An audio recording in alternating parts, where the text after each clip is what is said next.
Market లో invest చేసి మీ డబ్బులు డబుల్ చేసుకోవాలనుకుంటున్నారా? విజయవాడలో జరిగే సుందరరామిరెడ్డి గారి లైవ్ సెమినార్ కి అటెండ్ అవ్వండి.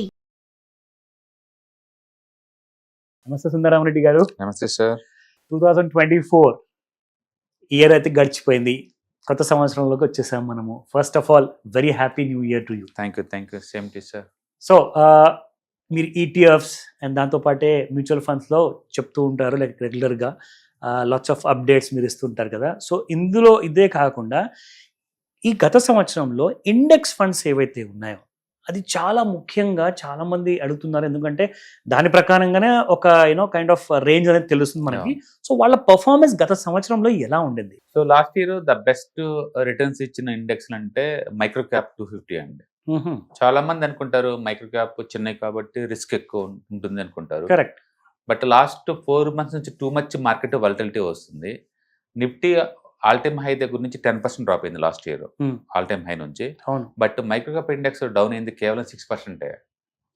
అంటే నిఫ్టీ కంటే ఇది రిస్క్ అని చెప్పేసి నువ్వు ప్రూవ్ చేయలేవు. బట్ ట్రెడిషనల్ గా ఎస్, అంటే అప్పుడెప్పుడు కోవిడ్ అప్పుడు డ్రాప్ అవుతుంది, లేకపోతే 2008 అప్పుడు డ్రాప్ అవుతుంది. అంటే world market too much panic అయినప్పుడు ఆ టైంలో మాత్రమే నిఫ్టీతో కంపేర్ చేసినప్పుడు స్మాల్ క్యాప్స్ మైక్రో క్యాప్స్ బాగా డౌన్ అవుతాయి.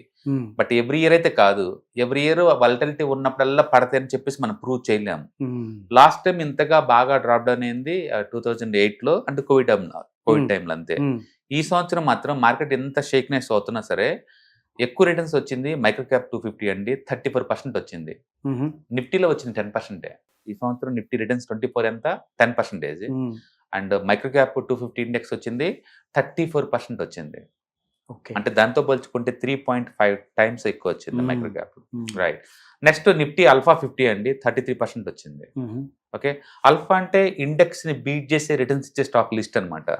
ఇది రిటర్న్స్ ఎప్పుడు బాగుంటుంది. తర్వాత మిడ్ క్యాప్ మొమెంటం 50 అండి. మిడ్ క్యాప్ లో ఉన్న మొమెంటం ఉన్న 50 స్టాక్స్ 32% ఇచ్చింది. నెక్స్ట్ నిఫ్టీ నెక్స్ట్ 50 28% ఇచ్చింది. నెక్స్ట్ నిఫ్టీ 200 ఆల్ఫా 30 27% ఇచ్చింది. తర్వాత నిఫ్టీ స్మాల్ క్యాప్ 250 క్వాలిటీ 50 27% ఇచ్చింది. మొత్తానికైతే నిఫ్టీ 500 స్మాల్ క్యాప్ మొమెంటం 50 27.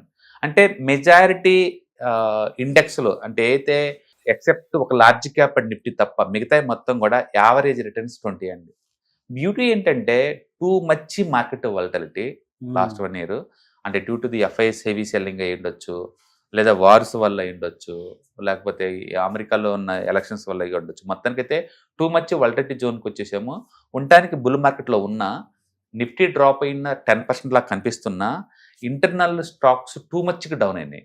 ఎంత అంటే ప్రైవేట్ బ్యాంక్స్ కానీ, private banks last 5 years average return 80% అండి ప్రయాణం ప్రైవేట్ బ్యాంక్స్కి.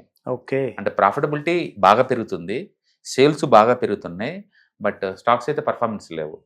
రిలయన్స్ లాంటివి, బజాజ్ ఫైనాన్స్ లాంటివి అండ్ ఏషియన్ పెయింట్స్ లాంటివి మొత్తం కూడా 3 years 4 years లోకి వెళ్ళిపోయినాయి లాస్ట్ 1 year లో. అలాంటి టైంలో ఇండెక్స్లో ఎవరైతే ఇన్వెస్ట్ చేశారో వీళ్ళందరూ ఛాంపియన్సే, ఇర్రెస్పెక్ట్ ఆఫ్ మీరు ఏ టైప్ ఇండెక్స్ కొన్నారు అనేది. ఓకే, అన్నిటికన్నా తక్కువ అంటే నిఫ్టీ 50 10% వచ్చింది. ఓకే, అంటే నిఫ్టీ లార్జ్ క్యాప్ 12% వచ్చేసింది. నిఫ్టీ 500 తీసుకుంటే 16% వచ్చింది. బట్ ఎవరైతే స్ట్రాటజీ ఇండెక్స్లు తీసుకుంటారో, ఎవరైతే స్మాల్ మిడ్ మైక్రో తీసుకుంటారో ప్లేన్గా ఉన్నా సరే, they made the money more than 20. Okay, అందుకని మెజారిటీ ఇండెక్స్ లో మోర్ దెన్ 20% వచ్చింది ఈ సంవత్సరం. That is the beauty about the market అనమాట. So high risk high returns. Risk high అని నువ్వు ప్రూవ్ చేయలేవు, బట్ రివార్డ్ అయితే ఇట్స్ వర్త్. ఎందుకంటే లాస్ట్ ఇయర్ వాలటిలిటీ అందరు గుర్తుంటుంది. పర్టికులర్ గా అక్టోబర్ దగ్గర నుంచి October, November, December too much volatility zone లో ఉన్నా సరే still index giving the better returns అనమాట. చాలా మందికి అర్థం కాని విషయం ఏంటంటే Warren Buffett last 15 years average returns 13.5 అండి. It doesn't beat the S&P 500 last 15 years నుంచి. అంటే మార్కెట్లో డైనమిక్స్ చాలా ఫాస్ట్గా ర్యాపిడ్గా చేంజ్ అవుతున్నాయి. ఇంతకుముందులా long term investment, blue chip company safety and large cap safety అని ప్రూవ్ చేయలేవు. మోడర్న్ ఏరియాలో మోడర్న్ సెక్టర్స్ అన్నీ కూడా ఈ స్మాల్ మిడ్ మైక్రో ఇట్లో నడుస్తున్నాయి. అందుకని ఇవి రిటర్న్స్ ఎక్కువ వస్తున్నాయి. అఫ్కోర్స్ 1 year డేటా అనాలిసిస్ అనేది అంత ఈజీ చేయలేము అనుకోండి, but still with in the ఈ డేటాలో లార్జ్ నిఫ్టీతో పోల్చుకున్నప్పుడు, నిఫ్టీతో కంపేర్ చేసినా, లార్జ్ క్యాప్ నిఫ్టీతో కంపేర్ చేసుకున్నా మైక్రో, మిడ్, మొమెంటం ఇవి రిటర్న్స్ బాగా వచ్చినాయి. And I'm happy about the returns. ఎందుకంటే రిటైలర్స్ ఎక్కువ మొదటి నుంచి మనం చెప్తూనే ఉన్నాం, ఈ ఏరియాలో పాకెట్ చేసుకోండి, మీకు అమౌంట్ సెక్యూర్గా వస్తుంది అని చెప్పేసి. అండ్ డెఫినెట్గా మోర్ దెన్ 25% వచ్చింది. అంటే లిటరలీ చెప్పాలంటే మ్యూచువల్ ఫండ్ ఛాలెంజ్ చేస్తున్నాయి. మ్యూచువల్ ఫండ్స్నే, యాక్టివ్ ఫండ్స్ని ఇవి ఛాలెంజ్ చేస్తున్నాయి. ఎందుకంటే మైక్రోక్యాప్ 250, alpha 30, 27%, mid cap 150, momentum 50, 32%, and Nifty 500 momentum 50, 27%, and micro mid quality and momentum 100, 26%. And it's too good result. Sounds interesting. Yeah. So ఈ సంవత్సరంలో ఇవే ఇలాంటి కైండ్ ఆఫ్ ఇండెక్సెస్ ఏవైతే ఉన్నాయో ఇవే లీడ్ చేసే అవకాశం ఎక్కువగా ఉందంటారా?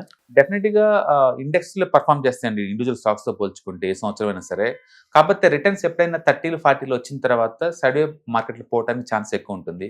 ప్రతి మూవ్కి కౌంటర్ మూవ్ జరుగుతాయి. ఆ కౌంటర్ మూవ్ ప్రైస్ కరెక్షన్ కానీ టైం కరెక్షన్ కానీ అయి ఉంటుంది.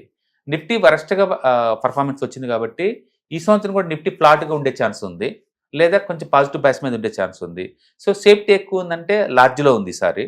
అండ్ మైక్రో ఆల్రెడీ 34% దాకా మూవ్ అయినాయి కాబట్టి కొంచెం బ్యాలెన్స్ వేలో మనం ఒక 15% అలా ఎక్స్పెక్ట్ చేయొచ్చు తప్ప 30 ఎక్స్పెక్ట్ చేయలేం. ఓకే. సో మొత్తం 25 అండ్ మనం కన్సాలిడేషన్ ఇయర్ అనుకోవచ్చు. మెజారిటీ బ్రోకర్స్ రిపోర్ట్ ఇచ్చింది 27,000 టార్గెట్ మెజారిటీ బ్రోకర్స్ది. అండ్ నిఫ్టీ చూస్తే ఏ రోజు కా రోజు 300, 400 స్వింగ్ అవుతుంది అటు ఇటు.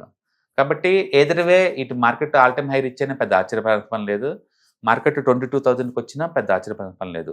So next 1 year Nifty range కిందకి 22,000 అండ్ పైకి 27,000 అలా అనుకోవచ్చు. మొత్తానికైతే ఇండెక్స్ ఇన్వెస్ట్మెంట్ ఫుల్ సేఫ్టీ, లో కాస్ట్, ఎప్పుడు కావాలంటే అప్పుడు ఎన్కాష్ చేసుకోవచ్చు. ఇప్పుడు ఇవాళ రిపోర్ట్లో T+1కి అందరు షిఫ్ట్ అవుతున్నారు కదా, ఇవి కూడా షిఫ్ట్ అవుతాయి. కాబట్టి index investment is the better way అనమాట. స్టాక్స్తో కంపేర్ చేసిన, యాక్టివ్ ఫండ్స్తో, మ్యూచువల్ ఫండ్స్తో పోల్చుకున్న, and this is the one of the best way. ఇప్పుడిప్పుడే అవేర్నెస్ పెరుగుతుంది అండ్ ఇండియాలో ఆల్మోస్ట్ ఆల్ ఏఎంసీ కంపెనీస్ అన్నిటిని బాగా లాంచ్ చేస్తున్నాయి అండ్ బెటర్ చాయిస్ దొరుకుతుంది. పర్టికులర్గా ఈ స్ట్రాటజీ స్మార్ట్ బీటా ఇండెక్స్లు బాగా లాంచ్ చేస్తున్నారు and that is the better choice అనమాట investors. Thank you very much Sundaram Reddy గారు. రైట్. Yeah hi. మొట్టమొదటిసారిగా మన విజయవాడలో classroom training and 1 day classroom ఎన్విరాన్మెంట్లో ఆఫ్లైన్ వెబినార్ జరగబోతుంది. అండ్ ఇంట్రెస్ట్ ఉన్న పార్టిసిపెంట్స్ ఈ కింద స్క్రోల్ అవుతున్న నెంబర్కి రింగ్ చేసుకొని సీట్ బుక్ చేసుకోండి. దీంట్లో ETFs, index funds and mutual funds మీద completely and hand folding experience మీకు ప్రొవైడ్ చేయబడుతుంది. దీని ద్వారా ఏంటంటే మనం ఎసెట్స్ని స్టాక్ మార్కెట్లో ఎలా మేనేజ్ చేసుకోవాలి, ఎలా గ్రో చేసుకోవాలి, ఎలా ప్రొడక్ట్ చేసుకోవాలో అంటే ప్రాక్టికల్గా నేర్చుకుంటారు.